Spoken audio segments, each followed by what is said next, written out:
Welcome back to the PFC podcast. The views and opinions you are about to hear are the speakers and do not necessarily reflect those of anyone else. Now on to the podcast. How we've kind of danced between DA and UW and why we've danced between DA and UW. And how do we get to where we are today? And then the last part of this is now what? Death of the Golden Hour. That's one of the now whats. So if you want a copy of this, it's downloadable off the web. If you'll just search for FARR and JSOU, JSOU, Joint Special Operations Press. Just search for FAR and JSOU. It'll come up and go, would you like a download for a free book of the Death of the Golden Hour? And you can get it. So those of you that need to rush for airplanes may leave now, because you can just download the book and study it at your leisure. Yeah, push the button and nothing happened. So that's my particulars. I retired about 5 years ago. I'm corrupting medical students at a local university down in Tampa. And that's my email address down on the bottom for those who find me and talk about stuff. In 2003, we decided to do a series of ads about Special Forces. The Army, doesn't like UW. The Army never knows what to do about UW, but they would capitalize on the UW campaign that we had just had in Afghanistan in 2001. So they started coming out with these ads. Chief of Staff of the Army got upset because this guy wasn't in the proper headgear. But I always thought it was a great ad. So the Army also kind of had to explain UW. All of a sudden we have UW campaign. We in the Northern Alliance are riding horses and doing cool stuff and taking over a country, and the Army kind of had to explain it. So this is part of the Army's explanation of what UW is. The Army's always had this idea that UW is actually kind of a side war for a bigger war. That we'd have a conventional war, and then, in the corner, we might have a little UW. So this is just the Army's explanation. I tend to highlight things I want you to remember in red, so that's my comment in red there. Yet, you work along a force. But more better than that, this is his comment here. This takes a long time. Well, things take a long time. There's probably going to be a lot of medicine in it. Just because people get sick, and it takes a long time. So UW has to do medicine. And every time I'm not given my due by the crossed arrow guys, I point out that 20% of Special Forces force structure is medical, right? 10 enlisted guys on a team, 2 medics, 20%. So 20% is medicine. We want our time. So this is another one of those ads, which is kind of the quintessential guerrilla warfare thing. We make soldiers. We don't, call for reinforcements. We make our own army. So I want to go through some examples of unconventional warfare back in the day. And this is one that a lot of people don't know about. This is the Germans in West Africa in World War I. Von Lettow-Vorbeck. Von Lettow-Vorbeck was a German commander in World War I in German West Africa. And when the war started, he decided he was going to kick the British out of German West Africa and British East Africa. Sorry. And he did. In fact, at the end of the war, the Kaiser calls him and says, come home. And he said, why? We lost. Come home. He did a very good warfare campaign. And that's his book, My Experiences in East Africa. So he did a lot of medical evacuation. This is some evacuation by him. So when you think about evacuation in the guerrilla warfare scenarios that we're going to talk about, be pretty expansive. Von Lettow had trains to do evacuation with. So there's all kind of stuff out there. World War II had a lot of guerrilla warfare operational areas. This is a map out of the first field manual. I'll show you the cover of the manual in a minute. This is a map out of the first manual. It shows all the areas that had guerrilla warfare. The little red arrow is Von Lettow in World War I. But the black arrows are guerrilla warfare movements in World War II. Some of you probably know, but some of you don't. One of the interesting things is that the Poland, USSR, and Balkan stuff continued after World War II. Those resistance movements fought the Soviets into the 1950s.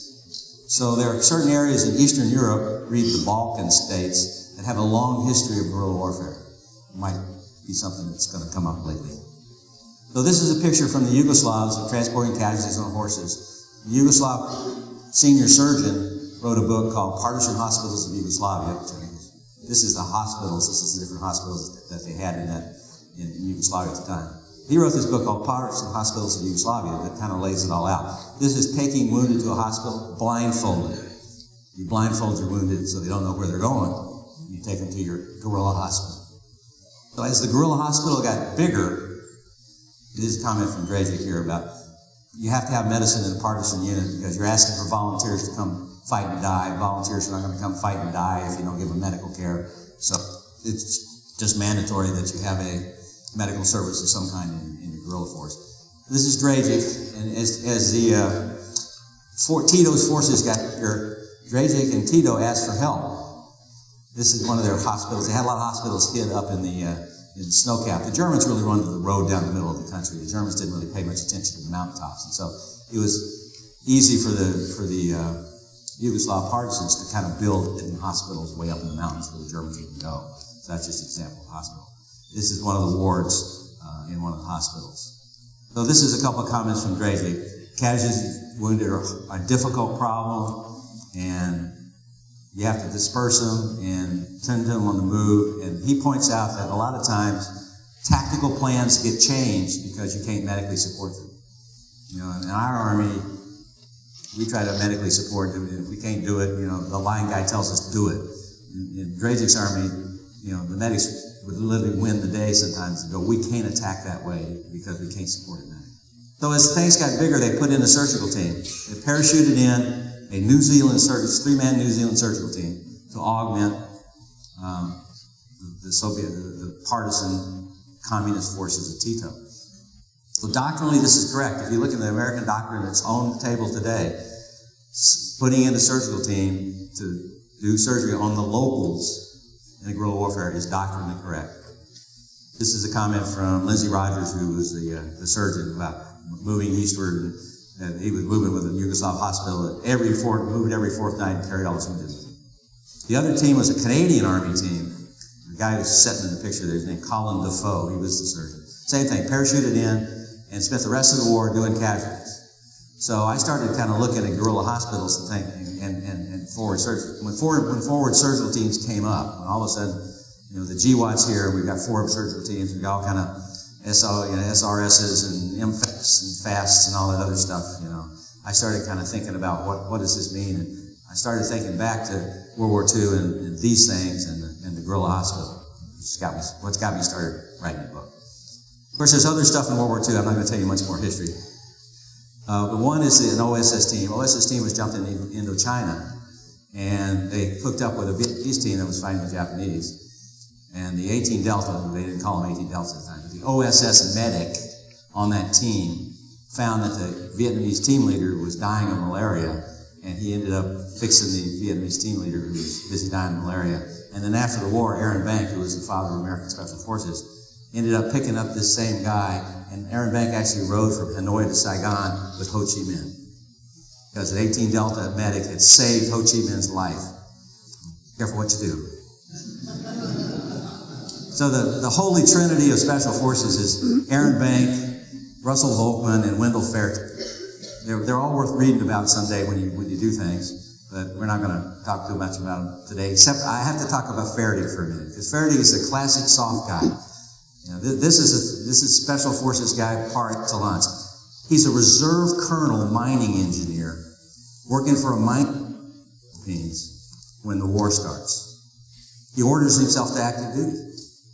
Walks into the woods and becomes a guerrilla leader. He decides that guerrilla leaders need to be brigadiers, so he promotes himself to brigadier general and runs a guerrilla band in the Philippines for the rest of the war. My kind of guy. So they got those three guys together at the end of World War II, and they wrote a manual. The manual is FM 31-21, which is how to do guerrilla warfare.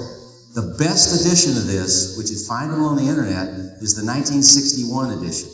FM 31-21, 1961. It's got the most UW in it.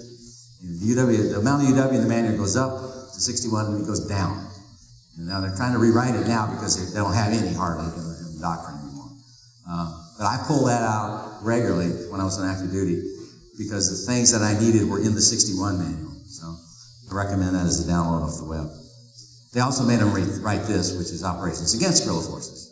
So both those manuals came out in the early 50s. This also is believe it or not, the latest and greatest, December 1965. The latest and greatest book on auxiliaries. You don't have a guerrilla force if you don't have an underground and an auxiliary, especially medically. If you're going to have patients and your guerrilla hospital is going to see patients, then you have to convalesce them somewhere. Where do you convalesce them? The auxiliary, the underground and the auxiliary of your guerrilla force takes those patients for convalescence. So having a good auxiliary is an important part of the guerrilla force. This was the other big take-home message from all these manuals, and then we're going to move on from manuals. That things only work if the special forces have a seat at the table at the theater level. So this shows a map of how a theater is supposed to be run, and there should be an air guy, a Navy guy, an Army guy, and a soft guy. This was written in 1951 as how you ought to have it structured. It took until 1987 to enact, because in 1987 they put in the PSOC that gives us the seat at the table, at the theater table, so we can get stuff done. I want to talk about medics. How do we end up with the kind of medic we've got in this some DA, some UW, some this, some that, CT, all that stuff. So I want to go through kind of medics. So this, my introductory slide. So this Special Forces was formed in the 1950s. The group stood up and bragged in the 1950s. This is a 1950s weapon. What is it? The Davy Crockett. It's a nuclear weapon. It's a kind of man-portable, believe it or not. Put it on a Jeep. At about a 5-kilometer range, you could shoot the thing about 5 kilometers. The Burton range was about 5 kilometers. So the joke was always you shot it, jumped in your Jeep, and drove the other way as fast as you could. So that was the mindset in the 1950s. The Special Forces groups got stood up in the 1950s, and they had this whole thing of guerrilla war against the Russians. The Russians are going to move forward through the Fulda Gap, and the Russians are going to be in France drinking wine before we can stop them. And so Special Forces is going to be behind the lines doing guerrilla warfare. And I was in Dead A, also known as the 39th Special Forces Detachment in Berlin. And that's what we were supposed to do. We were going to be in Berlin, several hundred miles behind the front, mucking with the Russian rear as the Russians, went toward the Mosel Valley to find their wine. So the Army has some ideas about structure, and the Army would only give Aaron Bank X number of medics, depending on how many people he had. Only a battalion surgeon, surgeon down to battalion level and no longer, or no lower. So the A-team with the 2 medics was theoretically supposed to be able to raid a brigade of indigenous troops, and they would then run the G hospital, and the battalion surgeon would be the commander of the G hospital. That was kind of the thought patterns that started medicine and started medics. So 1960 and Vietnam comes. So everybody goes to Vietnam, and the medical course was part at Fort Sam and part at Fort Bragg. And Fort Sam taught all the conventional stuff, and then you came to Fort Bragg and you got all kind of unconventional stuff. You ended up with that MOS that's down the bottom. That's MOS when I was an enlisted guy early in the game. So in the 70s, things fell on hard times. Everybody came back from Vietnam. All the medics that went to Vietnam wanted to come back and be something. And they came back and found out they couldn't be anything. Nurses wouldn't even let them empty bedpans. So they all looked around for something to do and started figuring out PA was the answer. So the whole PA school phenomena started really off the SF medics from Vietnam who said, I know I can do more. I acted like a doctor in Vietnam. You're trying to get me to act like a corpsman or an orderly now, so I want to do something else. SF got downsized an awful lot because we lost the war. It was our fault that Vietnam went the way it went. So the only thing that was a growth industry at that time was direct action, like counterterrorism. The unit I was in Berlin, which was clearly a stay behind urban guerrilla warfare unit, morphed into a counterterrorism unit. We became the first counterterrorism unit before that one that they talk about in Fort Bragg all the time, because that was the growth industry, the Bader Meinhof gang, and kidnap airplanes and all that kind of stuff. So there was a dramatic shift to direct action. The medics were going to do direct action. It came. Jimmy Carter left, thank God. The Iran hostage rescue didn't go very well, and for some reason in the 80s, the military got off on a kick about cards and giving everybody civilian cards, and so ATLS showed up, EMTP showed up, and all of those civilian certifications showed up, and then everybody wanted in the course. And so we've got a kind of a direct action door kicking medic course, and then everybody who's asking to come is a direct action door kicking kind of guy. Seniors want to send their medics. Everybody wants to send their medics. So the 90s come. 90s start with Desert Storm 1 and kind of end with TCCC. So in the 90s, there's still this thing about credentials. about ATLS. Remember ATLS, two large bore IVs, C-collar? Yeah, it's a great thing to do on the battlefield. And the AB and first life-saving step is airway. I was at that point going, the first life-saving step is shoot back. So we at least got the course moved to Bragg, but it didn't have the guerrilla warfare side of the house. It just had that door-kicking CT stuff. And as people got more and more dissatisfied with ATLS, everybody sat down after Mogadishu and had this little after-action report and started talking about what ultimately turned into TCCC. So the 2000s came, the war came. School had I'd gotten there to Bragg, in fact, and we refocused the school a little bit. We did more surgery, and if you do more surgery, you do more nursing, you do more medicine because you've done more surgery. And then the war starts. What kind of medic do we need when the war starts? Guerrilla medic. We're running around with a guerrilla force doing, riding horses and working with the Northern Alliance, and all of a sudden somebody needs a surgical team. So all of a sudden we're back to our roots. We're back to our roots of guerrilla war, and surgical teams in to support a guerrilla war. See how long that lasts? 3 months, maybe 4 months, until all of a sudden 10th Mountain comes in, SF is away, and we're back to door-kicking combat action medics again. So that started the war of the Golden Hour. So Golden Hour is a wonderful thing if you can support it. And in Afghanistan and Iraq, we could support it. Now, we couldn't support it in Afghanistan until the Secretary of Defense said, you will.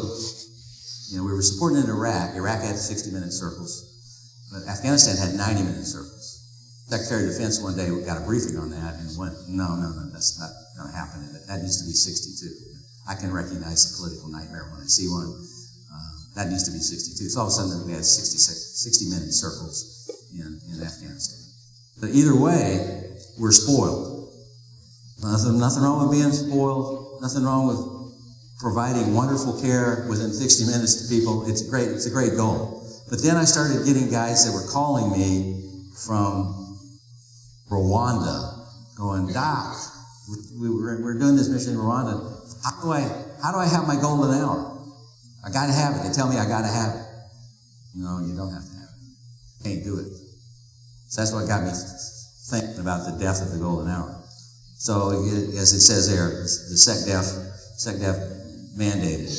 A shout out to AFSOC and the Air Force. I rarely say nice things about the Air Force, but I will say Darlafon, P.K. Carlton and Darlafon and the cast of thousands came up with their sauce teas.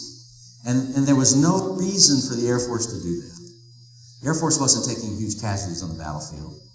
They did it for the good of SOF. They said, we need this. And all of a sudden we had these wonderful teams that I used to death that allowed us to do golden hours, right? You put that team down, you've got your golden hour right there. So shout out to the Air Force. So golden hour. Everybody knows what the golden hour is. This is a comment from Russ Caldwell's paper. And Russ went back and looked at casualties in Afghanistan before and after the golden hour. So he looked at casualties under the golden 90 minutes, and then he looked at casualties in the golden hour. And golden hour more better. Yeah, fine, got it. If we can do it, it's a wonderful thing. So the war continues on, of course, and all of a sudden we're elsewhere. What does elsewhere mean? Well, elsewhere means that 12-man SF team may be the only thing in the country. Way to everywhere. There's long evacuation times. There's no golden hour. What are you going to do? One of the things is, we've always said that 18 deltas and SOCMs can hold a patient for 72 hours. So all of a sudden, prolonged field care comes up. That's one of the things we can do. That we start reevaluating the third world. Not all third world surgeons are bad. Half of them are trained in London anyway. Third world nurses tend to be bad. Primarily third world nurses are bad because they go home at night and don't leave anybody covering the ward. The third world doctors may be who you end up taking somebody to if you don't have your golden hour. So as you go into this is a screenshot from SOCOM saying, where are we? Where's Waldo? We're everywhere is what it boils down to. So I submit that in the 2020s, in the next decade, we're going to be looking back to our roots, meaning the only presence in the country is going to be a 12-man A team with 2 medics, no doctor. It's going to be a long way to surgery, which makes you think about local care or bringing in a forward surgical team. The problem with bringing in a forward surgical team is it's not going to be that much trauma. I mean, when you have a trauma case, it's going to ruin your day and going to be really busy for a while. But how are you going to keep a forward surgical team constantly, trained for a casualty that may only happen every 6 months? I started having that problem in the Middle East with the SOS-Ts. I took my SOS-T and sent them to Afghanistan to keep them busy when I didn't need them for my other theater missions. So there's not enough surgeons in the world to make enough surgical teams. Even if you could make enough surgical teams, they would expire. So you got long evacuation times coming, more medicine, because again, you're not going to see that much trauma. You're going to see medicine. It's like guerrilla warfare again. You're going to see a lot more medicine than you're going to see trauma. And you're going to end up going back to the guerrilla hospital way of doing business. So I look at the way ahead, this is my laundry list. I have 2 slides of the way ahead. TCCC is there. TCCC is good. Everybody understands it. Commanders need to understand they own it. The Rangers have been the best about that. It's a battle drill. It's not a medical drill, it's a battle drill. And all the schoolhouses need to teach TCCC, and we're still working through that. Monty will get up here and talk about TCCC a couple of lectures after me. So we're finally getting all the schools on board that they really need to do this. We clearly need to be able to field medical things faster than we are. That's an RFI for quick fielding. The FDA is now starting to get cooperative. We're actually talking to the FDA, where the FDA may give us the ability to use the drug even though it's not fully FDA approved. We use it on the battlefield only. So we finally made some progress and made the FDA understand that we're kind of okay. Non-standard med log. Sterile doesn't mean sterile like boiled. Sterile means like non-US. Right now, it's very hard to obtain medical supplies that aren't US marked. So if I really wanted to go into a third world country with sterile supplies, that's really hard to do. That code is getting cracked. There's what's called a non-standard logistics course now being taught down to JPOM, which talks about that kind of stuff. That's another area we need to look at. And reinvigoration of UW training and SOF. SF has been as bad as anybody else about not doing and not teaching UW. We've got to get back to that. And those that are not going to do UW still need some training, because the enablers, medics, aviators, that come in to support a true guerrilla warfare mission are going to need some training in UW also. We're already on this aggressive hunt for new technologies. I think we really need to question old medical normals. There is no study out there that says oxygen is a requirement. Think how much trouble we have carrying big, lunky, green tubes of oxygen around. There's no study that says oxygen makes a difference. Even in heart attack cases, there's no study that says oxygen makes a difference. But we spend millions trying to do oxygen generators and all that kind of stuff. So we need to question a lot of that kind of stuff. And I put forth that SOF must have an organic surgical capability team, just like it had in World War II. We did guerrilla warfare in World War II. As the guerrilla teams got bigger, you got a guerrilla hospital. As the guerrilla hospital gets bigger, they're going to need surgeons. Where are you going to get the surgeons? Well, if you're fortunate, if you're running a guerrilla warfare in a really neat country with a lot of higher education, then you got enough surgeons. But if you're running somewhere where they're dumb, then the American or other allied forward surgical team may be what you need to bring in. Now we've got that. The SOS-T is a good example. I'm going to say I'm going to run a guerrilla warfare. So I'm going to go to, I don't know, some country, and I'm going to jump in. And I always say the definition of guerrilla warfare is the SF team, 12-man team jumps into the country, 5 years later rides into the national capital waving a new flag. So we're on that campaign, you know. And so I need a forward surgical team. So I get a forward surgical team to jump in, find F4 SOS team, and they're going to start doing surgery at the guerrilla hospital. And we're doing indigenous at the guerrilla hospital, and we're also doing Americans but we used to evacuate Americans out rather than send them to the auxiliary for rehab. So the first they do is a femur.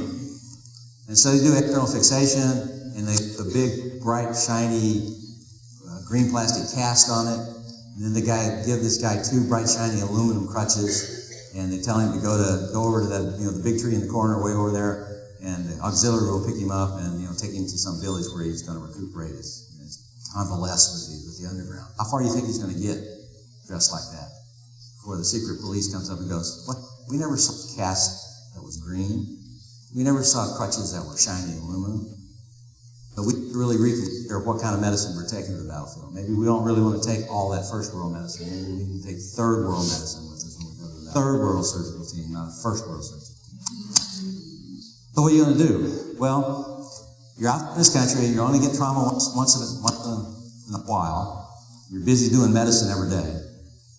You do prolonged field care is the first thing you do, because evacuation is going to be so long that you're going to have to do prolonged field care. That's just a given. So it's good on the prolonged field care working group. It's doing all that stuff and go on. 18 Delta has a repertoire of surgical procedures that he's authorized to do, and there have been cases in the past where 18 Deltas have done surgical cases that they weren't authorized to do. Taking out spleens comes to mind. There's conventional evacuation, which maybe just happens to be close enough to be able to do that. There's unconventional evacuation. Local care. Again, local doctors aren't all bad, especially if they're working in your guerrilla hospital. You vetted them already. So it may be that's the answer. You may have a forward surgical team that's not too far away. If you've got a whole bunch of A teams around doing guerrilla warfare, most successful guerrilla warfare operations have some kind of a sanctuary next door, a neutral country that they can hide in. Maybe you've hidden one of your forward surgical teams in a sanctuary country and you can go over that. That's what the Afghans did in their first war, was go over the Khyber Pass to the Red Cross hospitals in Pakistan. So, yeah, they put all these together and do all of that. I don't know. So I submit that GWOT, the time between 2001 and 2000 and now, was a high noon in 100 Years' War. We've had our high noon. We've had the luxury of the golden hour. Life was good. You didn't know how good it was. Life was good, but life is over. We're going to go back to the 100 Years' War, which we've got to fight completely differently. Final quote by the esteemed author and publisher and historian and retired colonel. Can't always bring the medical. In fact, I submit you shouldn't bring the medical clinic to the battlefield. Try to make the G Chief happy. Much more important. I'm open for your questions. Let's see.